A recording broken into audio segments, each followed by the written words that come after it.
Bienvenidos a Economía. El 2 de junio se elegirá un nuevo presidente en México. El país ya está en campaña electoral, o al menos así lo parece. El actual presidente Andrés Manuel López Obrador no puede volver a presentarse a las elecciones. Pero antes de irse, ha presentado un paquete de 20 reformas, de las que 18 son constitucionales. Es un ambicioso paquete de reformas con la vista puesta en las próximas elecciones.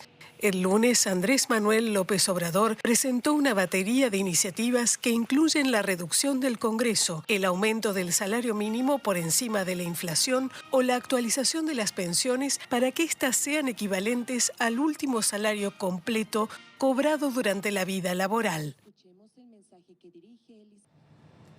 Estas propuestas son a todas luces distintas y contrapuestas a las reformas que se aprobaron durante todo el periodo neoliberal.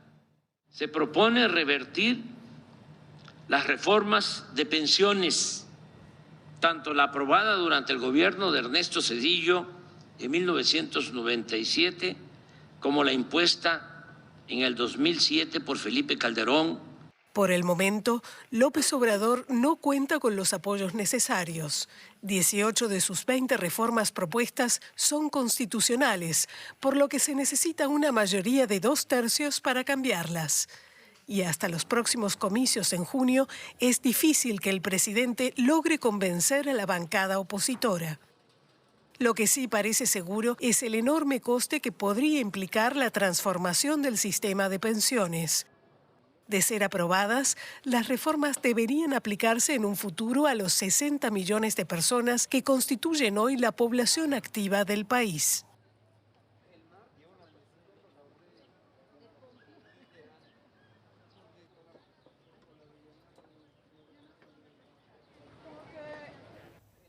Y para saber más sobre este paquete de reformas de López Obrador, conectamos ahora con Juan Carlos Moreno Brid, profesor de Economía de la Universidad Nacional Autónoma de México. Muchas gracias por atendernos.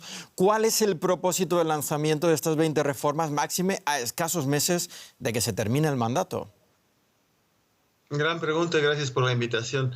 El propósito de Andrés Manuel es obviamente político, en el sentido de meterse a la discusión electoral. Él está proponiendo, en el fondo, una reorganización del Estado mexicano tal y como lo conocemos en su época moderna. Hemos estado con un Estado en el cual tiene un poder legislativo, ejecutivo y judicial, y él con estas reformas lo que él pretende es desaparecer los organismos autónomos y colocar al ejecutivo muy por encima del legislativo y del judicial. Por ejemplo, ya no sería necesario tampoco en el legislativo hubiera coaliciones con los partidos minoritarios. El partido del gobierno sería una aplanadora y haría lo que el ejecutivo quiere, es hacer su voluntad. ¿Cuáles son las luces y sombras de las reformas propuestas en materia económica? La verdad son muchas las luces, mi estimado, porque lo que nos recuerda con las reformas, cosas como por ejemplo que el salario mínimo pase a nivel constitucional, a que no se deteriore su poder adquisitivo, que los trabajadores tengan sus casas propias, que haya atención médica para todos, que los jóvenes tengan empleo y tengan salarios. Es una cantidad de deseos maravillosos. Lo único malo es que esas reformas no están acompañadas de propuesta alguna para hacerlas viables financieramente. Entonces, sinceramente, que salgan estas reformas, lo que va a hacer es que todos los partidos digan, no, hombre, claro que sí, por favor, que el salario sea digno, que los trabajadores tengan sus casas, y si es que se llegaran a aprobar, cosa que como tú bien dijiste al principio del programa no va a ocurrir, el boquete fiscal que le dejan a la futura presidenta del país sería brutal, una manzana envenenada, espantosa, pero que López Obrador logra ponerse en la boleta y que se discuta a diario lo que él está proponiendo. Pues Juan Carlos Moreno Brid, profesor de Economía de la Universidad Nacional Autónoma de México, muchas gracias por atendernos desde Ciudad de México. Gracias a ustedes. La Unión Europea aspira a reducir en un 90% las emisiones de gases de efecto invernadero para 2040. El objetivo forma parte del compromiso de los 27 por alcanzar las cero emisiones netas en 2050. Para alcanzar esa meta, el bloque tendrá que recurrir en gran medida a las energías renovables.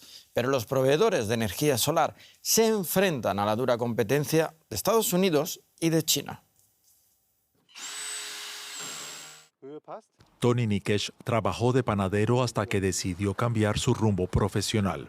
Ahora instala paneles solares, gana bien y siempre tiene pedidos. La gente demanda energías renovables porque los precios de la electricidad se están disparando. Buscan energías limpias y la solar es un negocio en auge. Nunca se habían instalado tantos paneles solares en Alemania como el año pasado. Un 12% de la demanda energética se cubre ya con energía solar. Y sin embargo, la industria solar europea atraviesa por dificultades. Las empresas chinas cubren más del 80% de la demanda global y a precios tan bajos que deja a las europeas fuera de la competencia. Las subvenciones distorsionan el mercado, por lo que nuestras inversiones jamás serán tan rentables como las suyas. La empresa solar suiza Meyer Burger se plantea cerrar su factoría en Alemania. Está construyendo una nueva planta en Estados Unidos, subvencionada en un 30% por el gobierno. Un revés para Europa que tuvo que prescindir de los baratos gas y petróleo rusos debido a la guerra en Ucrania. Bruselas reclama más independencia energética. Sin una industria solar sólida, expertos advierten que Europa podría depender de los paneles chinos para cumplir con sus objetivos climáticos. Necesitamos tener soberanía tecnológica. Hay que aprender a fabricar módulos fotovoltaicos más económicos. Aunque parezca fácil, para quienes no lo sepan, desarrollar ese tipo de instalaciones lleva fácilmente de 5 a 6 años. Y si se comienza desde cero, nada está disponible. Sin financiación de la UE o de Berlín, la industria solar europea se enfrenta a un futuro incierto, como inciertos son los planes para reducir la dependencia de los combustibles fósiles.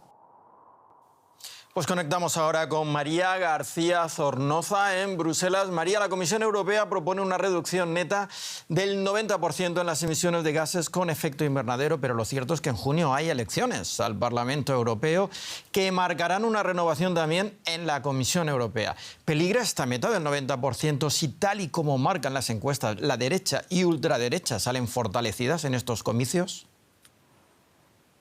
Sí, la Comisión Europea ha propuesto hoy una reducción de emisiones contaminantes del 90% para 2040. Es un punto medio entre el 55% ya fijado para 2030 y el de descarbonizar por completo las economías europeas a mitad de siglo, convirtiendo a Europa en el principal y primer continente neutralmente climático del mundo. La de hoy es en cualquier caso una recomendación, pero en ningún caso una propuesta legislativa que le correspondería hacer a la próxima Comisión Europea. Pero como dices, el momento es complicado, porque en junio se celebran elecciones al Parlamento Europeo y según las principales y las primeras encuestas, el cambio climático junto a la inmigración serán los grandes movilizadores de voto. Todo ello en un momento de ascenso de la extrema derecha, no solo de cara a las elecciones europeas, sino como estamos viendo en muchos gobiernos. Una extrema derecha que está cargando con mucha fuerza contra la agenda verde. Hoy veíamos aquí en el Pleno de Estrasburgo cómo el grupo, por ejemplo, de Marine Le Pen quería incluir una enmienda que echase por tierra todas las medidas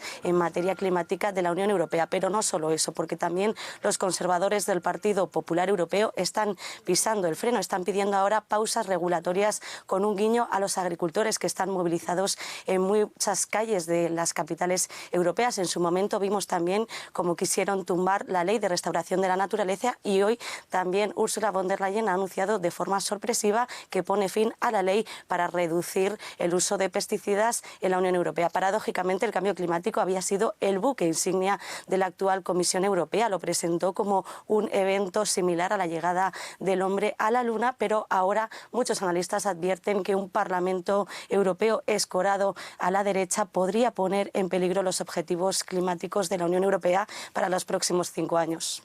Gracias, María, desde Bruselas.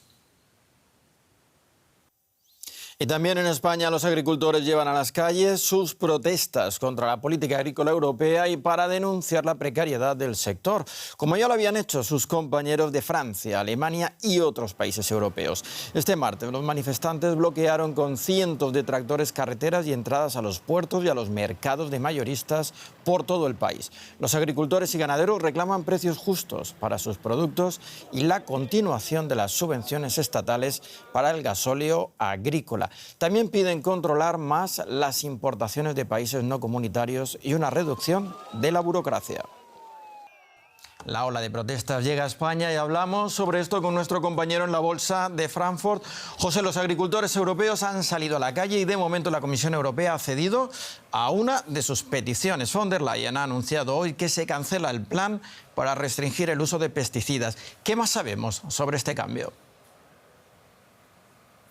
Hola Paco, ¿qué tal? Sí, efectivamente, el proyecto era que para el año 2030 se redujesen los campos de la Unión Europea en un 50% el uso de pesticidas y herbicidas químicos y eliminar los más perjudiciales, pero ante la ola de protestas en Europa, efectivamente, la Comisión ha anunciado esa cesión. Otro de los puntos que exigen los agricultores europeos y el que en Bruselas se está debatiendo si tomar medidas es el de cambiar el criterio de que el 4% del suelo cultivable tiene que dejarse para el barbecho.